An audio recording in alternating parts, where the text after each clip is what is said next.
Recently, there's been a sentiment growing within the cozy gaming community about players being tired of the same old Stardew Valley inspired games that have been coming out in recent years. Now, don't get me wrong, those games are great, but after years of farming and friendship simulators, the games in the genre can start to feel a bit repetitive. In my last video, we covered non-farming cozy games. Today, I want to go even deeper. I'm sharing 5 upcoming titles I'm genuinely excited about that are not management simulators, which were actually harder to find than I expected.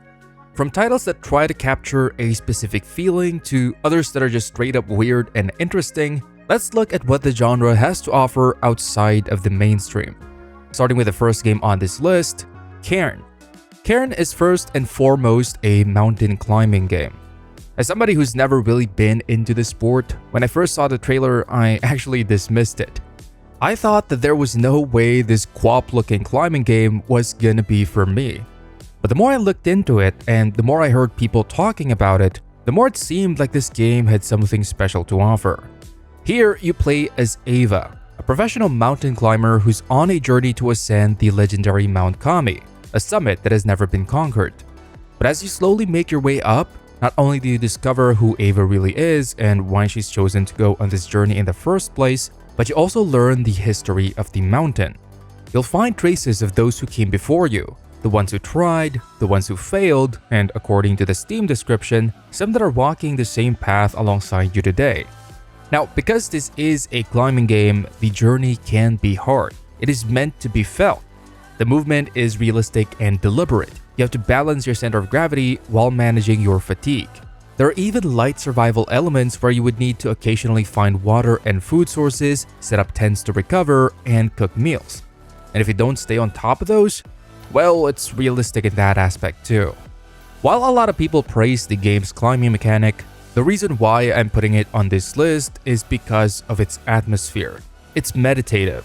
The mountain is open, letting you tackle it however you want. Whether you're finding your own route, exploring a hidden cave, or just taking a detour to gather some supplies and go fishing. It's an at-your-own-pace experience in nature. Despite the harshness of the climb, the scenic views, the quietness, and the overall vibe of the game makes it, to me, a very unique and relaxing experience. If you're curious, it currently has a demo out on Steam, which I urge you to try, as this is the kind of game that's better experienced than played. Cairn is expected to release in the first quarter of 2026 on Steam as well as PS5. Next up is Spirit Crossing. This is a cozy social MMO set in the realm between the humans and the spirit worlds. It kinda reminds me of the Ghibli film Spirited Away, where not only are you here to make friends with real people, but you also help spirits who are lost and wandering. The big thing about this game is that the world is apparently ever-changing, with storms ravaging the world and tearing apart structures, needing you and your friends to constantly perform acts of kindness and leave offerings in order to restore way station beacons, which are the main structures needed to keep storms at bay. But aside from that, this is all about building a cozy community, a safe haven where you can take your time, build and customize your village or house, show them off to friends and strangers, and go on fun adventures. If you've ever played any traditional MMOs in the past, you already know how stressful progression in those games can be and how neglected the social aspect has been in the past decade, which was unfortunately what I loved the most about that genre. Spirit Crossing is essentially the complete opposite of that, focusing entirely on the social aspect with features like high-level customization, friendship leveling systems, and proximity chat, which tells me that in this game, you make your own fun with the people around you, whether that's participating in social events, going fishing with your boys and girls, exploring the world, or comparing fashion, which we all know is the true end game.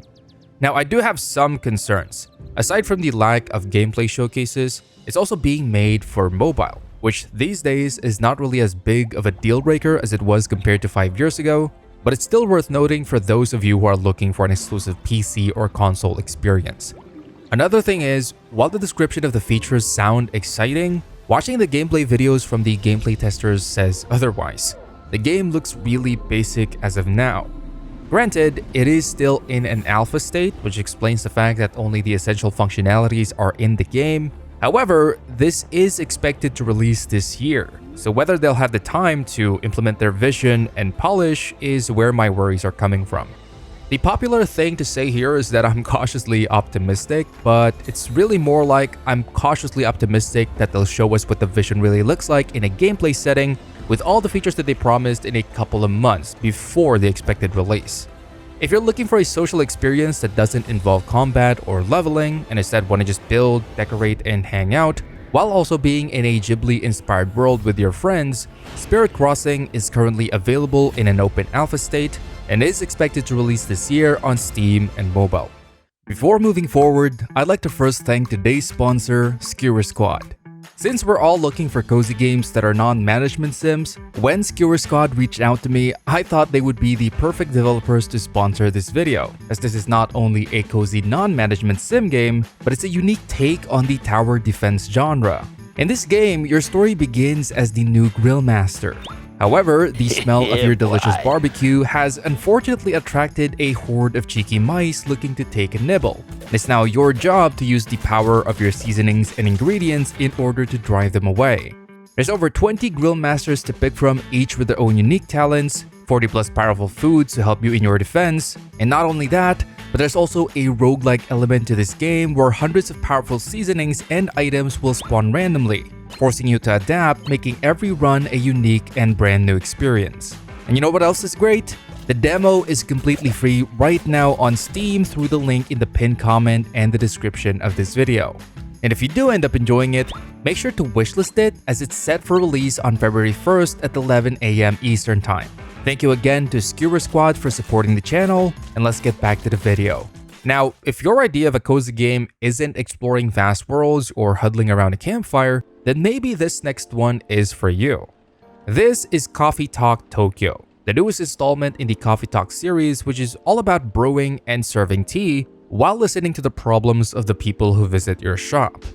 The developers described it as a heart-to-heart simulator, where you help your customers come to terms with their lives in a world where the fantastical meets the everyday. On the gameplay side, this is really more of a visual novel, where you follow the stories of these people throughout a set of in-game days. You'll be brewing them various recipes of coffee or tea, depending on their preferences or needs, while listening to their worries and doubts. The Coffee Talk series is already an established and well-beloved staple in this genre, and the great thing about Coffee Talk Tokyo is that it is essentially a new entry point for people who are looking to get into it, as instead of the story being set in an alternative Seattle, this time you're tucked away in the neon-drenched streets of a skyscraper-filled fantasy Tokyo. You'll meet new characters like a happy-go-lucky ghost who's recently deceased and trying to navigate her new afterlife, a Kappa salaryman trying to find meaning in his life after retirement, and various yokai-inspired characters, each with their own branching storylines. I've personally never played any of the Coffee Talk games, even though they're only about a couple of hours long, but after learning about the upcoming release of Coffee Talk Tokyo, this might be a good chance to get into these games and see what all the fuss is about. I'm personally very interested to see how deep the brewing minigame goes, and the chill jazz and lo-fi music combined with the atmosphere of the game just seems like a really good time. This is expected to launch on March 5th later this year, with pre-orders available on Steam, PlayStation, and Xbox. As for Switch, it is expected to launch there as well, but I'm not seeing pre-orders available as of creating this video. As for the weird entry on this list, the next game I'm looking forward to is Scriptorium, Master of Manuscripts.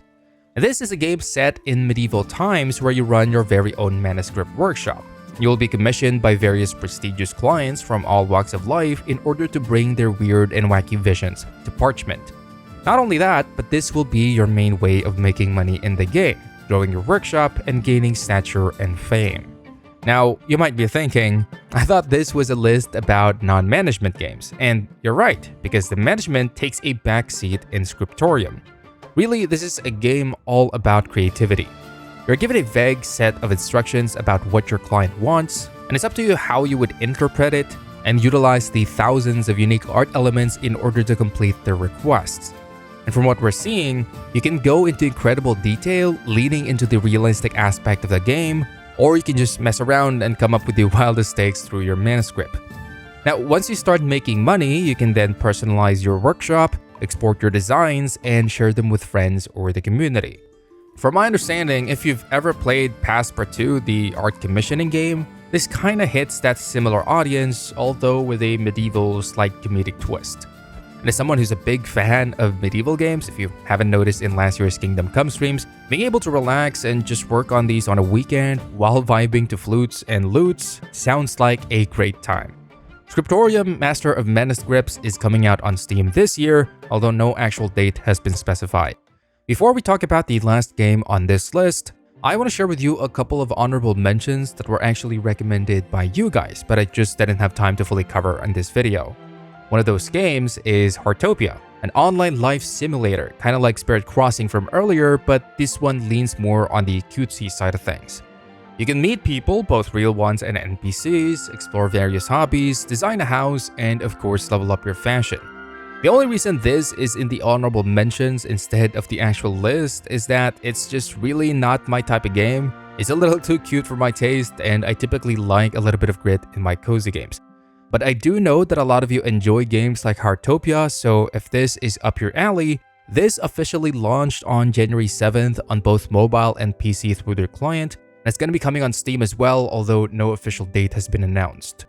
The other honorable mention is Enshrouded, and I know this is not really a cozy game, it's a survival game. But me and my girlfriend have been playing this for the past week, and the building combined with how beautiful the game is actually gave me the same exact feeling I get when playing a cozy title. If you want to try Enshrouded for the cozy aspects of it, just exploring the beautiful world and experiencing one of the best building mechanics released in recent years, it's pretty easy to customize the game's difficulty to your liking. And the best thing, you can play this either solo or co-op with up to 15 players. It's currently out in early access with a full release expected in spring.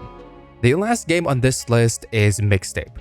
This is a narrative experience about three friends going on a final night of adventure with a little bit of a supernatural twist. Set in the 90s, you'll be playing through a mixtape of memories while you reenact the formative years of the main cast, learning their stories and seeing what shaped them to be who they are. From memories of daily mundane teenage life to avoiding the law, sneaking out, and experiencing relationships for the very first time, this is a return to a simpler era. One comment that I saw in the trailer summarized this perfectly. It's like a combination of Life is Strange and Perks of Being a Wallflower, which was a movie I was too young to understand back when I watched it. There's a couple things that really caught my eye in this game. I'm not personally nostalgic about the time period the story is set in, but the teenage experiences being highlighted here are timeless. I have memories of being in high school, cutting classes, exploring your local town, my girlfriend falling a skateboard, all the good stuff. So while I'm not nostalgic about the music and the specific time period, the game does still remind me of what it was like to be a teenager in long summers, feeling like you had all the time in the world to figure things out. There's really something cozy about childhood, and there's very few games off the top of my head that can really capture that feeling for me, and I hope Mixtape does just that. The second thing is the supernatural part. Adding that to the narrative is what makes this game go from, oh, this is just nostalgia bait to, okay, there's something interesting going on here. I can't wait to see how having supernatural powers affect their daily lives and whether things will go wrong or right for them because of it. Now, if you like the bands featured in this game's soundtrack, I have a feeling that this is going to be a must-buy for you. But aside from that, Mixtape is expected to release this year on PS5, Xbox X and S, Game Pass, and Steam. If you enjoyed some of the recommendations from this video and would like to support the channel, please feel free to join either the Patreon or the YouTube membership for exclusive content, shoutouts at the end of the video, and early access to the upcoming ones I make. Otherwise, a simple like and subscribe are more than enough to help. I'll see you guys next time. Bye bye.